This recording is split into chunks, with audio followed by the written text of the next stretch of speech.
Hello, good morning to you. Time now for business. And price of petroleum products are expected to go up by some 5% from this weekend. This is what Joy Business has picked up from some big players in the oil marketing business.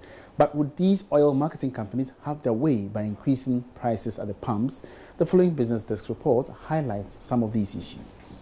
Some of the major oil marketing companies have told Joy Business the expected increase has been necessitated by the increasing prices of crude oil on the international market. This has impacted on the price of petroleum products imported into the country.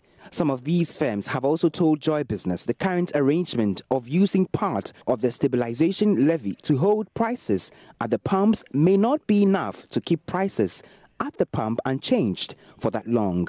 The projected increase has been compounded by the recent sustained depreciation that hit the cedi, which meant that oil marketing companies required more cedis to import the same volume of finished petroleum products. A litre of diesel or petrol is currently being sold at around 4 cedis, 49 pesos. So going up by 12 pesos would result in a litre being sold at 4 cedis, 61 pesos. This should mean that a gallon should be going for 20 cedis, 20 pesos if this increase really happens.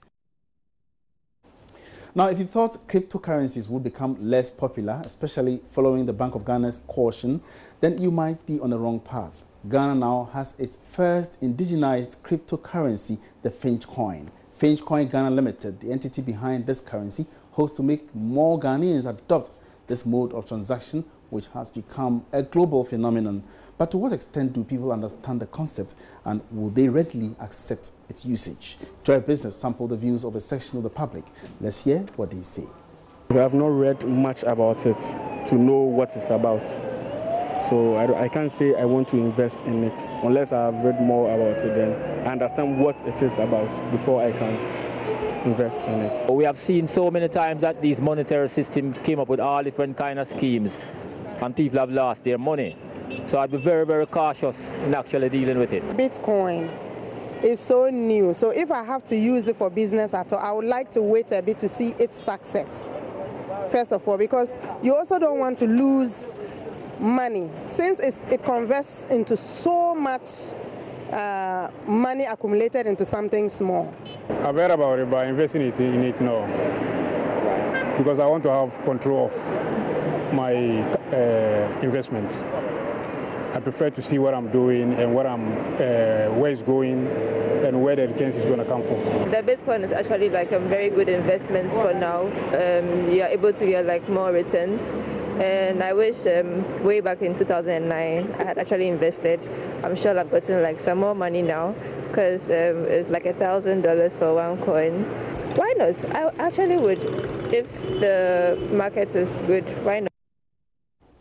And away from that, the National Petroleum Authority, NPA, is to recall all gas cylinders from domestic users as part of the rollout of the new National Cylinder Recirculation Policy. This is to ensure that various marketing companies to be licensed under the new regime get the right specifications for users. Chief Executive of the NPA, Hassan Tampuli, disclosed this in an interview, emphasized safety assurance under the new program. This was at the sidelines of the first National Petroleum Downstream Colloquium organized yesterday.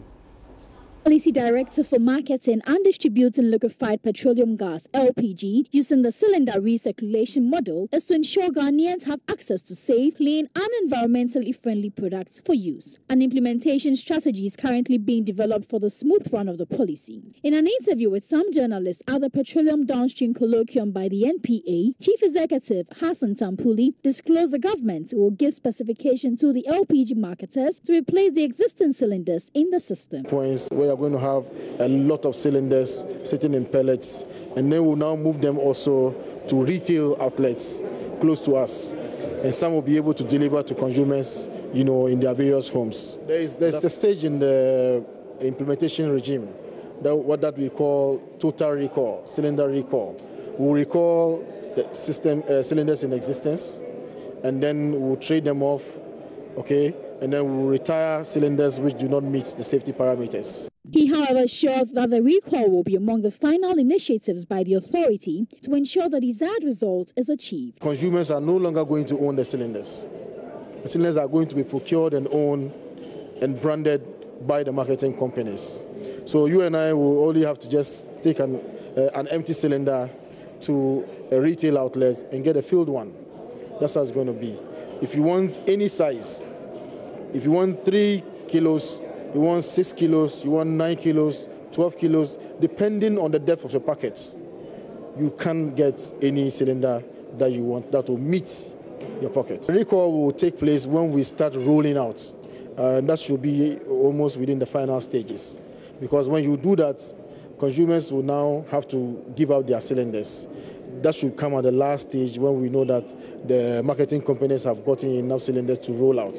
The objective of the colloquium is to create a platform for the National Petroleum Authority and other downstream stakeholders for dialogue to enhance development of the sector.